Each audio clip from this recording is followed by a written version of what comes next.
Hey, what's going on, everybody? Video 44 coming at you another video. Alright, so I figured I'd do a therapy session. Just did a video on Damar Hamlin's situation. Of course, he's an NFL football player, the Buffalo Bills, who had a situation on the field where he tackled Jamar Chase and went down. After getting up from that tackle, went down with a heart situation. And right now, he's, you know, they got him at the hospital and they're going through the process of trying to keep him going. So the prayers that we have for him are going to continue through the night for sure. I wanted to make a video just to talk about just about everything that I have on my mind, which is some of that has to do with Damar, but some of it has had to do with just anything else. So I just wanted to do a therapy session, but yeah, that's where my head is now. Just hopeful that he will be all right, just like the rest of the world is. And we're very aware of the situation because it's gone extremely worldwide at this point and viral. So just wanted to, send condolences to him to start this video. I don't know that I'll make this video about that conversation per se, but it's what's on my mind. And I'm hopeful that he'll be all right. So, in situations like this, this is a therapy session for me. So if you haven't watched all of these, normally I get into stuff that has nothing to do with anything really. I just allow my mind to spit words out. So what you want to do when you have conversations to start, when you have a video like this, you want to start and segue out of the conversation responsibly, you know what I mean? And this is not entertainment at all, but I just feel it's important to try to make sure that what you say is interpreted properly. And so with that being said, the next segment of that thought is Skip Bayless's tweet that came out. I always want to make everybody aware that I don't quote well. I don't quote well, so I won't try to. I always paraphrase everything, but essentially what I took from what Skip's initial tweet was, this game is one of the most important games of the NFL season, and with this event taking place, they should. It's going to be hard for them not to continue this gameplay because of how important this game is. It's the last game of the season. He was just basically saying the levels of importance of this game, even though the situation took place, he'd think it would be very difficult for them all to stop playing based on how important this game was. It's the last game of the season, that kind of thing. Playoff implications to no end, that kind of thing. But it's one of those conversations where when you look at that tweet, you don't hear the voice inflection of what he's talking about. Obviously, I didn't give you the direct quote, but it came off extremely insensitive. And he went back and came with a follow-up tweet saying, the only thing that matters is the boy's health. That's all I was really trying to say, essentially. And that's cool, Skip, but you gotta be interpreted right the first time when stuff like this happens, which is why I think I can take that lesson myself. I'm one of those people who literally misspeak all the time. And when I say misspeak, literally the wrong words will be chosen. It won't even be about me mistaking what I was thinking. No, just words come out, word salad. I think faster than my mouth moves a good portion of the time, especially when I'm passionate or excited or whatever the case may be. If my mind is going too fast, my brain will error. And so with that being the case, sometimes it's like I know what I meant, you know what I mean? But when I listen to myself, it's like, wow, I changed the entire meaning of what I said. Just simply an error. I wish I was smarter. I wish my brain worked a little better. I wish I didn't take some of the head trauma that I've taken in my life.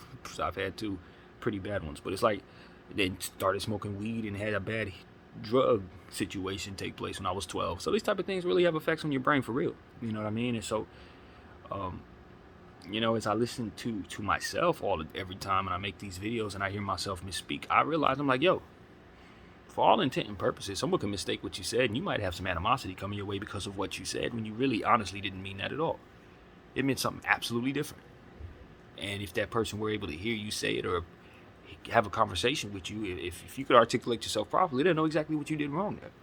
They will know what you did wrong. They'll know what you meant, and it could be fine. But if you don't have a chance to break that down, all they see is what you said or hear what you said or seen it in the video, well, my friend, you may have some static coming your way that you don't expect.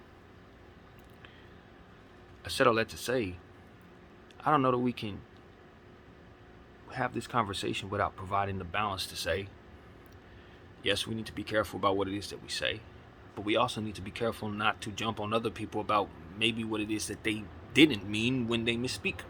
Leave room for somebody to give you some type of explanation is what I say, because in my mind's eye, I'm thinking of a scenario where somebody overreacts when they hear something like that, which is something we've seen in our lives. If somebody sees something, they mistake something, and they act.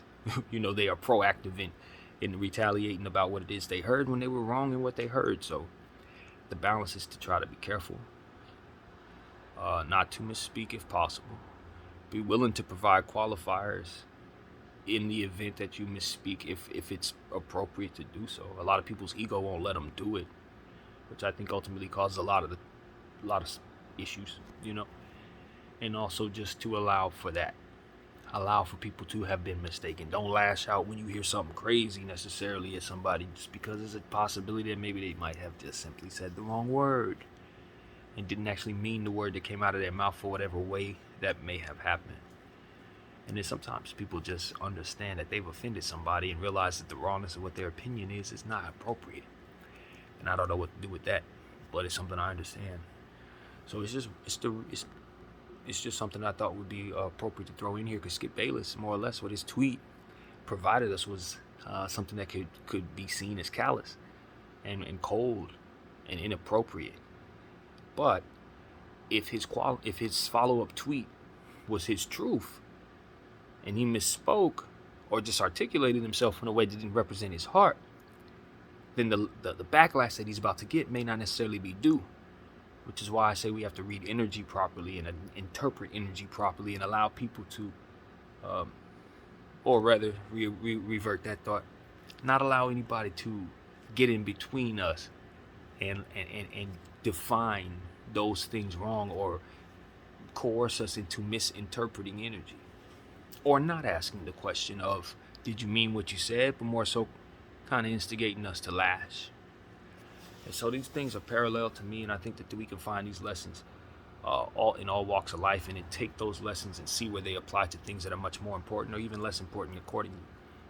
And that's what I do. I look at Skip Bayless's circumstance there. I don't know if we can call it an error. I don't know if he did it on purpose or not. It's up to me to believe what he said. But at the end of the day, it's just about making sure you get it right the first time in situations like this. When somebody's dealing with a sensitive situation where life is on the line, it's like people are not interested in trying to interpret whether or not you meant what you said or not. They're feeling what they're feeling, and you are saying the wrong thing. That's just really what it comes down to. So, I've seen myself misinterpret things as well. When I was looking at a post from LeChat, who was very close to Gangsta Boo, who passed away yesterday. Rest in peace to Gangsta Boo, and condolences to her family and loved ones. But I misinterpreted LeChat's post because she had a bunch of emojis representing how she felt, and the crying emoji that she used is very similar to the crying emoji that also has laughter. So when I initially looked at it, I thought she had put endless amount of laughter pictures. And so my mind and my thoughts immediately went negative. And then I looked at the emoji closer and realized I had misinterpreted it. And it's like, if I would have gone on here and said, yo, people are disrespectful, and never revisited to see if I was right or wrong, never looked closer to see if what I was interpreting was the right thing, I could have made myself look extremely foolish. I really could have. And would have been very loud and passionate about being foolish too. In my foolishness, rather. So, it's just one of those things where it's like, it's okay to double think, especially if your mind goes straight to negativity. If your mind goes to the negative thing, it's probably a good thing to double think it, double check it, triple check it before you act on the negative thought of things. And the positive thought, to be honest with you. Both, balance, key. So this is where we are in regards to our thoughts, man. We want, I got to acknowledge that I've seen Skip Bayless, the reputation has something to do with that as well. How people will give you the benefit of the doubt when you say certain things, depending on how you've handled everything else leading up to that point. We know Skip is often left himself in positions to have his energy look as if it's not so positive. We talked about it on this channel enough. The Westbrook thing, some of the other stuff is you just, for the sake of entertainment, you mess with your reputation. When you play and troll in the way that he does now in situations like this, people are not quick to give him the benefit of the doubt. It's the same thing I think about on basketball floors with certain players when they get technical fouls. Some guys, the refs will let talk and cuss them all the way out because they know that person's never going to really give them no problems ever else any other time. If it's like that for this day, that person is really serious, but he's not going to disrespect you. How his reputation precedes that person. But if it's somebody who has a bad reputation, and we've seen that a lot, Rasheed Wallace, Boogie Cousins, guys who just pick up technicals, the guys can't even look at a ref. I remember one time, it might have been Dennis Rodman, I believe it was, going against, I don't remember who they were playing, but the referee, he was looking at the referee, didn't even say anything to the man, and the guy gave him a technical. He literally didn't open his mouth. But it's like your reputation, it's like everything that you did and everything that they know of you doing leading up to that moment may determine whether or not a person's going to give you the benefit of the doubt and let you talk a little bit, or treat you as if you're a problem and just give you no rope at all. And so it's like, that's why we got to protect our reputations, or protect what it is that our image is. This is the fruit in making it right, instead of letting your ego have you standing on hills and dying on hills you have no business dying on when you make mistakes. You know what I'm saying? This is why you don't adhere to that ego, because you are preparing yourself for your reputation. You are allowing others to understand what your trail is in regards to your name.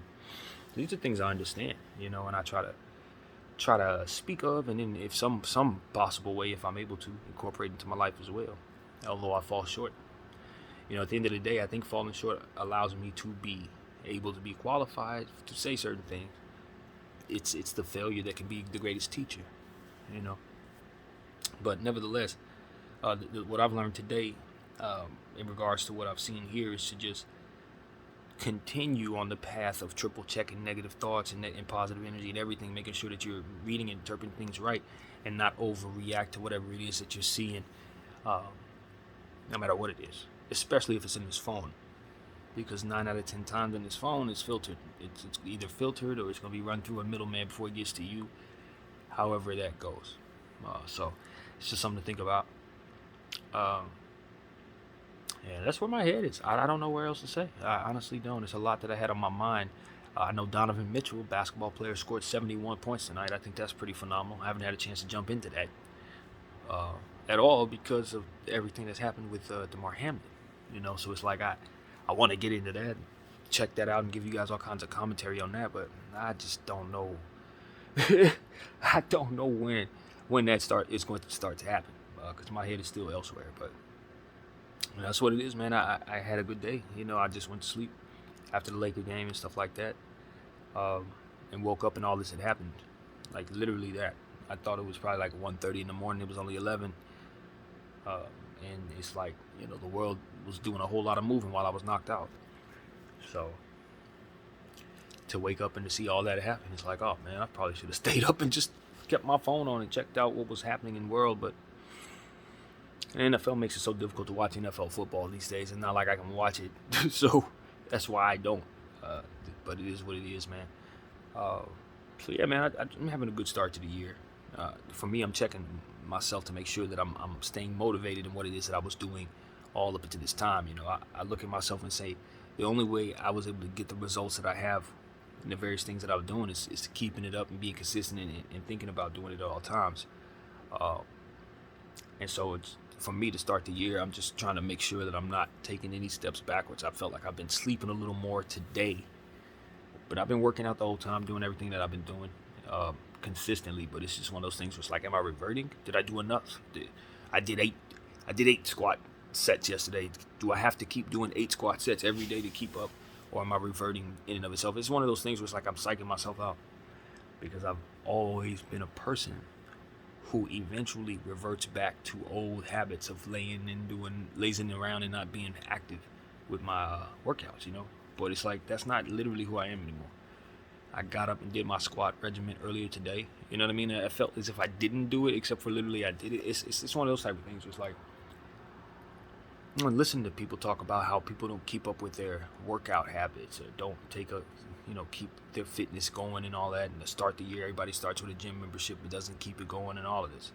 I was listening to some holistic dude that I follow on IG, and he was talking about people should not try to do new things at the turn of the year, because the turn of the year is the winter time in the world.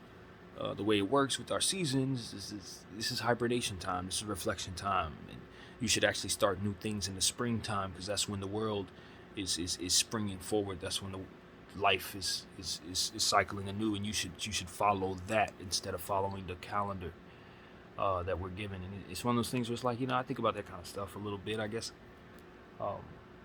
You just want to put yourself in a position to think outside the box, because we really do follow a schedule that doesn't necessarily consider certain things like that. You know what I mean? And we just kind of go with the way the calendar's set up, and we go with what we're given. But if there's some science to this, we're still evolving to understand that might be a thing. There could be some understanding of that. So I want to open my heart this year, my mind, to just more holistic ways of looking at things, more holistic ways of living, maybe herbs and things of that nature to just understand. I think I might have mentioned that I was trying that herb that is supposed to clear up the mind, the nose and nasal cavity from all the congestion and all of that from smoking. And it works. It works. I tried it. It's called some type of leaf. It starts with a B, boca leaf or something like that. I don't know what it's called, but I was able to get it on a discount, and yeah, I've seen differences. I haven't taken it in 2 days, so if you watch some of my videos, you hear me doing that sniffing stuff that I usually do. It's because I hadn't taken it, but that thing clears you right up, man. You take it twice a day, and you could feel it in your nasal cavity about 30 minutes after you finish taking it. It just starts to clear up and dry up your nasal cavity. It actually provides me a slight headache when I do it, but you can tell it's working, and it works well. And if you keep the treatment up, as long as you do it when you're smoking, it shouldn't give you any trouble. So these are things, it's like, what else is out there, man? You got so many different ways we can heal ourselves. There's so many different secrets to the body and the mind. And we're not necessarily living in a world where all of that is common knowledge, or that, it's on every commercial. Like, hey, that's not how we're fed, how to feed ourselves. And it's just like, I'm sick of the poison. And I talk about that every day. And what I mean by that is I look on commercials and I see stuff that's going to help kill us. Every propaganda machine is full of sugar, whatever it is. It's either something that's going to make our bodies worse or make it harder for us to survive a long life. It's like, man, I do appreciate when I see things like this on IG to tell us how to live, that give us a different propaganda that goes against that nonsense, that can ultimately teach us something we can pass to our children. You know what I mean? Because at the end of the day, we're, no matter what's going on, no matter what level of technology we're living with, we have to survive in human bodies. You know what I mean? And at the end of the day, if we don't know how to take care of those bodies without the presence of technology, then we could find ourselves extinct someday. You know what I mean? So it's like, we got to keep these practices going. We got to continue to evolve with these practices and learn how to take care of ourselves without the presence of things that we rely upon every day, things that we think we need but once lived without. So that's something that I think is it's relevant and will remain relevant. So yeah, it's on my mind. Health and wealth, taking care of yourself, keeping the mind strong, and making sure that we do what we got to do in regards to, staying balanced. Is one of my favorite words to say, because it truly holds it holds importance, because I understand there's so much imbalance going on in the world, and it doesn't necessarily have a path to stopping. So we just got to continue to train our minds with the assumption that the world's going to continue to try to confuse us in that way. And that's what it is. It's like I look at commercials and I'm like, all I see is the consequence of what the food provide, not necessarily I don't see what it is that they're trying to suggest, which is, this is a good meal for me to eat. All I see is the consequences of eating that way. You know what I mean? I say, and that's what I want my kids to see. If I'm ever have kids, that's what I want my nephews and nieces to see when they look at them commercials. I don't want them to be enticed by that stuff, because that stuff is meant to kill them, like literally. You know what I mean? It's meant to make the companies that sell that stuff rich, and it's meant to make their taste buds happy so that they keep coming back to spend their money, not necessarily be nourished. not necessarily provide them something that's going to provide nutrition to their body and ultimately make them happier. Something that's going to make them more, make it more difficult for them to get up and function properly. And that's what I've come to understand, as I mentioned in this video in a previous therapy session, maybe about 3 or 4 of them ago. It's like when I wasn't eating properly, my mind functioned differently. The way that I equated doing tasks, it was more heavy on my mind because my body was out of shape and I was feeding it the wrong stuff. So as I tell you, like I did my 8 sets of squats or whatever, the mindset of me forgetting that I had done my squat regimen today and wanting to do more, it's like that would never have happened if I was continuing to eat the way I was eating, because that stuff weighs on your head and thus weighs on your body. It gives you less energy and it makes it harder for you to get up. And so it's like when you understand that, it's like, man, they're not feeding us nothing that's going to help us. They're feeding us something that's going to keep us more stagnant, make it more difficult for us to keep those New Year's resolutions. You know what I mean? It's like I read something today, it said, you cannot out-train a bad diet.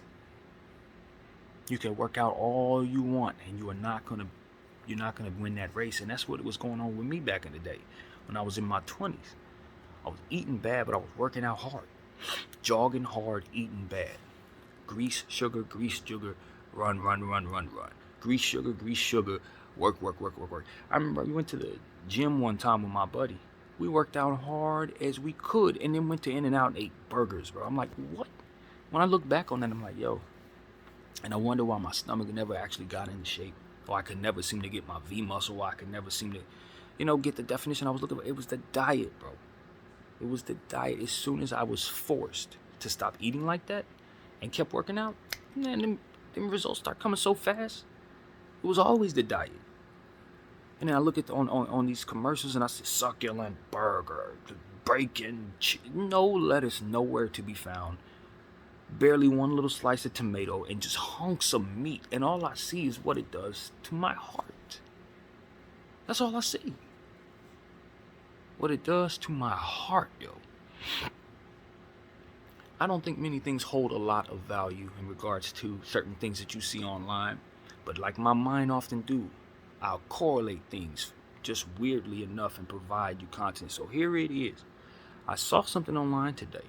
And please, Lord, bless the family of the lady. I don't remember her name, but this is important. Condolences to her family. Okay, let's get that out first. But this was a funeral where, this man was going to throw a dove into the sky. You know how they throw a dove and they send the dove off. And he threw the dove up in the air and it came down. It wasn't alive. And it was like an irony, a great irony or whatever. It's like, okay, that's supposed to be kind of funny or whatever. Blah, blah, blah. Not important. Here is what is important. When I looked in the comments section, it was a representative of the people who had done the funeral service. And they were saying this actually happened. Our beloved lady passed away and this is what happened. So as I clicked on her page, the lady, beautiful young sister, but she was heavy set, and you could see that she had not ate well in her life. And it's like, that's what came to mind. That's immediately what came to mind. I'm like, yo, my sister was fed bad food and not given ways and understandings of how to create the habits of taking care of her body. So much propaganda put into the world during her lifetime, and so many bad habits based on just eating habits in our culture, that she never had a chance. Like literally never had a chance, yo. And you can just see it. And it's like we see obese people in our lives. I've been that way in my life. I started my life that way. And I'm telling you, we've been coerced into that. That was not what our brains would have done if not for the middleman giving us bull crap to want and making it luring for us to desire. Bad foods. Forced poverty. All of these things are controlled. It's like, hey, let's get them the propaganda. Let's give them what it is we want them to pay for. Let's make sure we make it so that they want it. Let's create the culture for that to be normal, for them to eat stuff that kills them. And over the course of years and years and years, if we keep pressing this propaganda on their heads, they will be so confused as to what it is they should want that they will choose death. They will choose debt. And I wake up to this and I'm like, nah, bro, not at all. When I get those influences away from me and I allow my brain to function without all of that, you know what I come up with? The ability to take care of myself. I eat well because what I'm going to do is make sure that I feel good. You understand what I'm saying? Because I'm alone, so there's no way I'm going to do anything that compromises my ability to take care of myself, which means I'm going to eat right, I'm going to work out, I'm going to function in a way that provides my mind positivity away from things that otherwise stress me. You know what I'm saying? These are things that I did when I retreated away from that nonsense. I learned how to take care of myself without all of that. And it's because you have to get the middleman, so to speak, out of your way to teach and function properly. Otherwise, his suggestions are going to coerce you into all different types of things that ultimately take from you and leave you with no way to actually defeat what it is you're going up against, which is survival. Beyond everything else, which is a game of survival. We're doing all types of things to get this, and this. And yes, we want to pass what we have to our children. So some of those works and some of those stresses have to be taken on so that you can pass forth. But at the end of the day, you got to have life to give life, friend. And if what we're eating and the way that we are, if we can pass these things to our kids, which I know we do, because I don't drink alcohol because my parents didn't drink alcohol, my great-grand. You understand what I'm saying? I come from a long life of people who didn't drink. So it's very easy for me not to. I have friends of mine who come from long lines of people who drink. It's very easy for them to do so. What I'm telling you is I know for a fact, without being scientific, to understand that you pass a lot of this stuff through your DNA to your kids, and the people who are giving us this crap are passing it to us to pass to them. The habits, the DNA traits that come with eating this way, from wanting these things, all of this stuff is imprinted, that goes into our DNAs, and they know this. I know they know this. Every time I see a commercial for a certain company that's feeding me some bullcrap, I know they know this. And I know they know that we often don't think this way. And it's like, man, we are being coerced. I'm tired of it. I'm sick of the middleman. I'm sick of acting like he ain't there. I'm sick of acting like he ain't trying to kill us. I'm sick of acting like that's an extreme thought. It's not. It's absolutely not. That's not extreme. And that's the evil of the world. They make the norms that you're in and that you have not question them.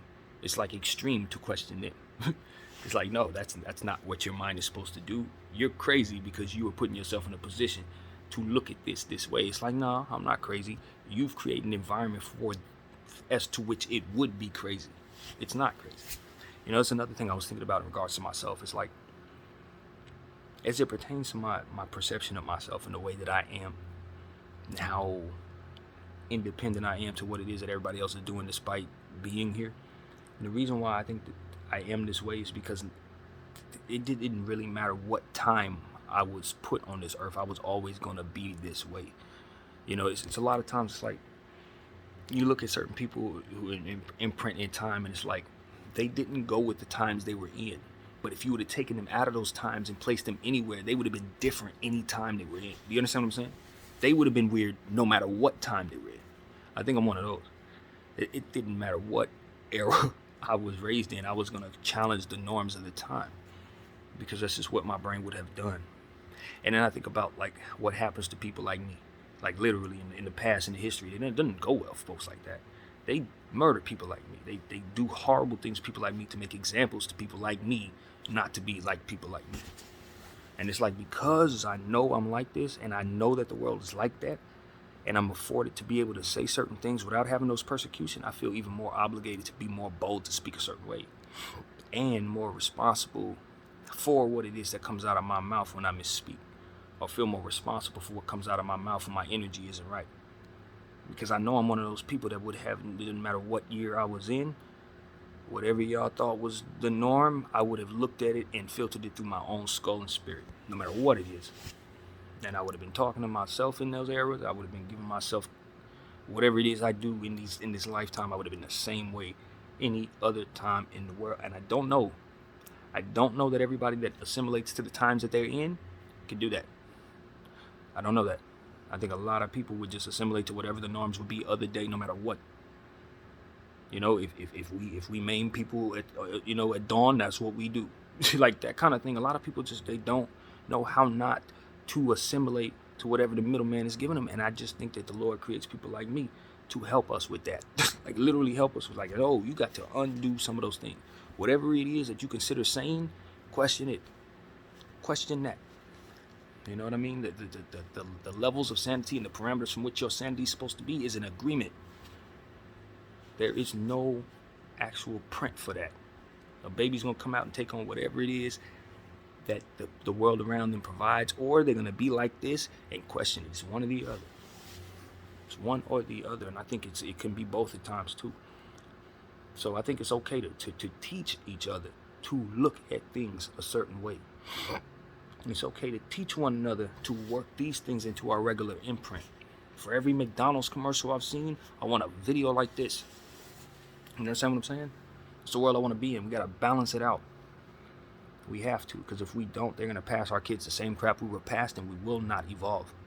I cannot stress it enough. I think about the relay that we give our children. I say this on damn every video these days. What you're giving your kid, what are you passing them? If you're allowing the bull crap that's going on today to continue, you're just creating an environment for them to have worse circumstances. I don't think things stay the same, because with resentment comes more pain, comes more reactionary energy, which is more terroristic actions, more extreme thoughts, more people deviling up, basically getting into wrongdoings. And so that's what I think not fighting the middleman, so to speak, provides. More resentment that equals more evil in and of itself. Good has to fight that. Good intentions have to fight that. Faith has to fight that. You know what I mean? A defiance against that evil has to fight that.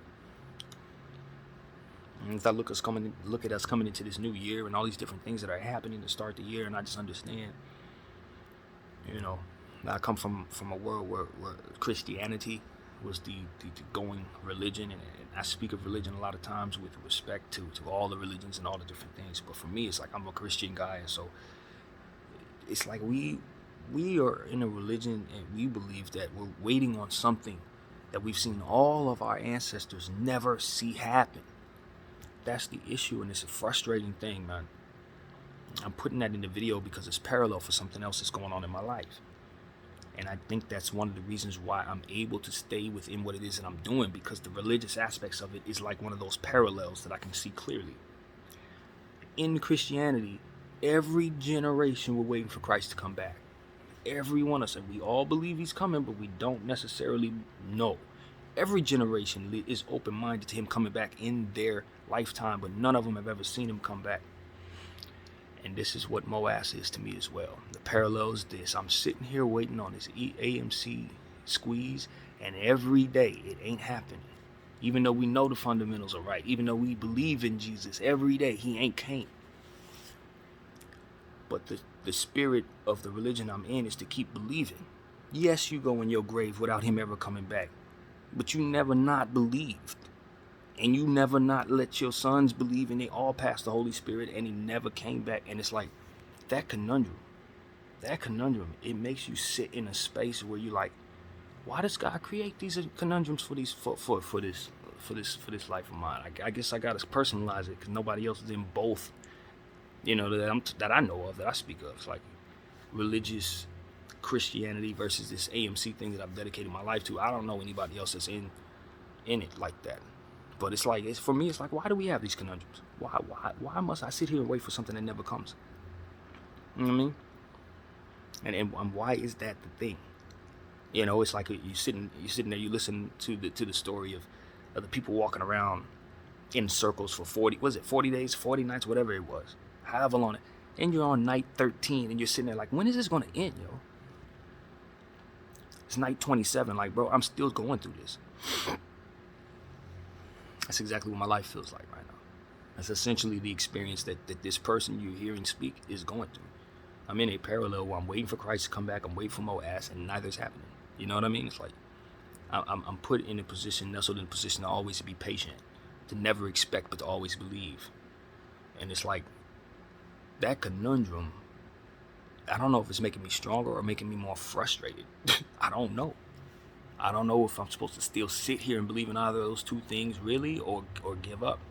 But the one thing I know for a fact is the meme in my mind that keeps on coming back is the guy who has the pickaxe in his hand, and he's digging for diamonds, and he gets about an inch away from where all the diamonds are, and he turns around and he walks away. Like, bro, all you had to do was swing one or two more times and you'd have got everything you were sitting there for. You've been sitting there all this time. He had dug a hole for as long as time, but he just couldn't do it no more. And at that moment was the moment he needed to push through. That was the one moment he needed to push through. The problem is, how he know that? How is he supposed to know that? He pushed through the last 6 times when he felt that way. At what point do you stop, bro? Even if it is one stroke away. What if your threshold don't have no more strokes left for it? And that is just as real. I don't care how close I am or how far I am. It's only about what I got for it. So if I can't find a way to keep something for it, it don't matter how close I am to it, it ain't coming. And so that's what it becomes for me as well. It's like, man, this is why, we just continue to pray for change in our lives. This is why we fight against certain things that frustrate us so much on this channel. Myself speaking of myself. This is why I fight the way I fight, because I'm always waiting for something that ain't never coming. So I figured if it ain't coming, I need to do something to assure that I'm leaving something here, so that all of this wasn't for nothing. So this is what the channel's for. This is what I do my Laker thing for. This is what I do my art for. This is why I continue to work on, the various things that I work on in life. It's because I've been sitting here waiting for something that never happened. And I always think every day that I'm one step closer to it. But I'm never, ever actually getting it. And it's like, you know what I mean? It's making me frustrated, but it's also making me understand that I can stand in this space.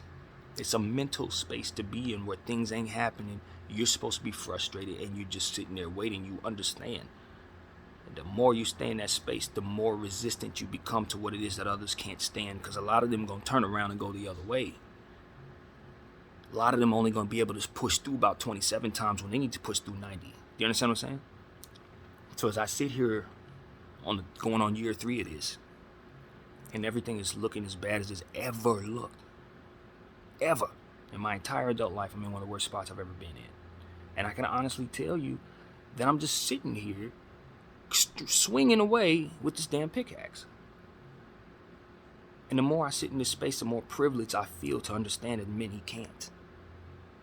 Many people can't be Christian because they don't believe he's coming back. They can't go on the ground not being right about that. But I realize there's strength in being able to, because it's difficult. I always say the most difficult thing to do is, whether it's the most rewarding or not, it's the most rare. It gives you a space of air that others ain't in. They can't stand there, and if they can, they're as strong as you. So that's what it does for me. It makes it so that I'm sitting here in a space that's rarefied. You know what I mean? It's like, hey, if you have the worst going on, then you're in a rare space.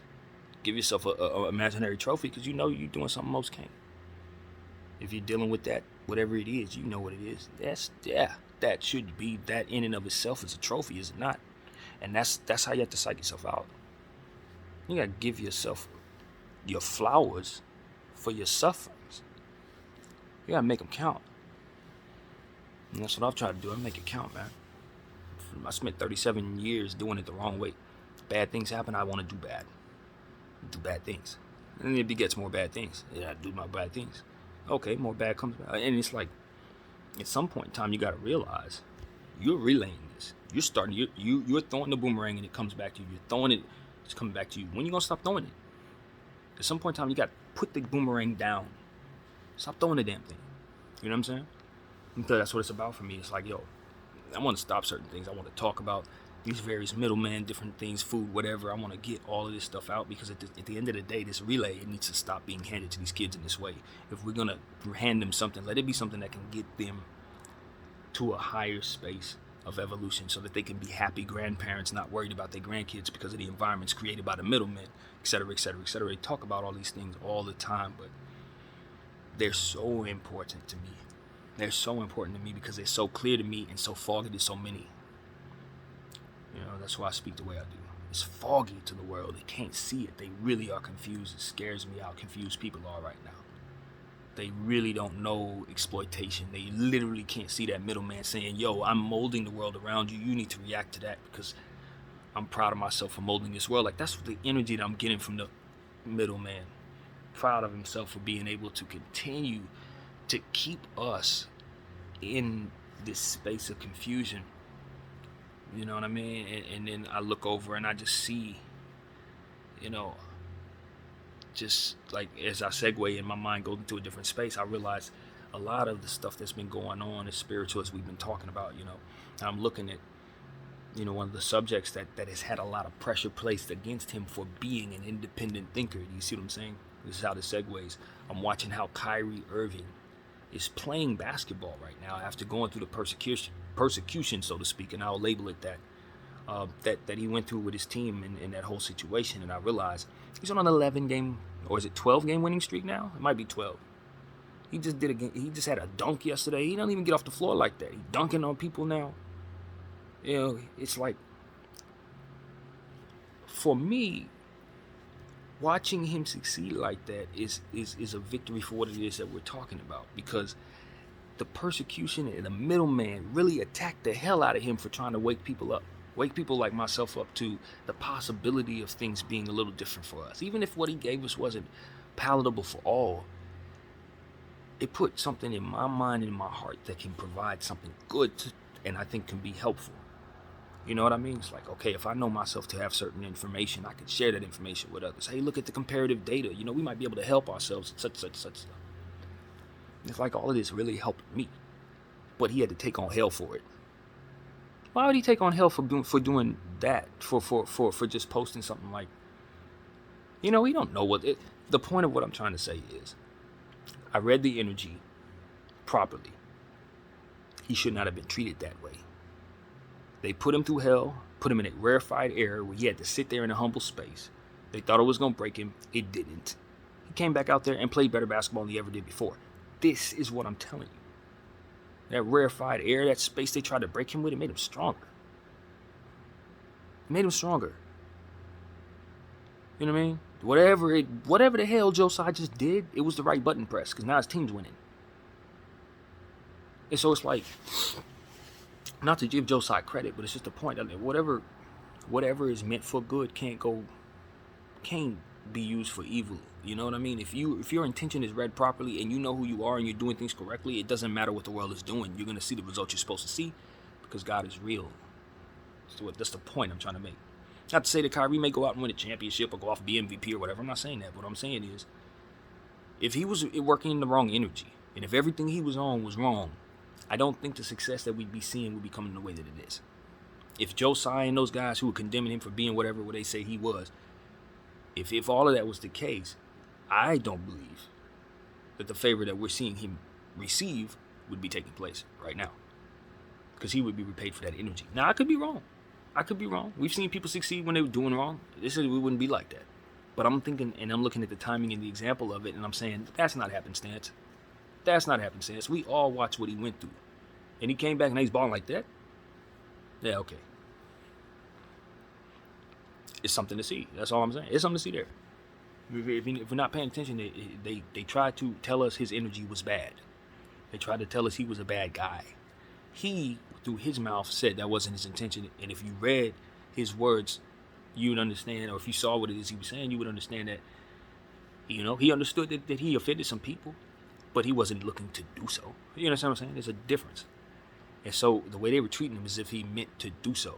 And then they dragged it out even more so to make him pay for something that they were mad at him for doing previously. And it's like, if all of that was just, I don't think we'd be seeing him do too well right now.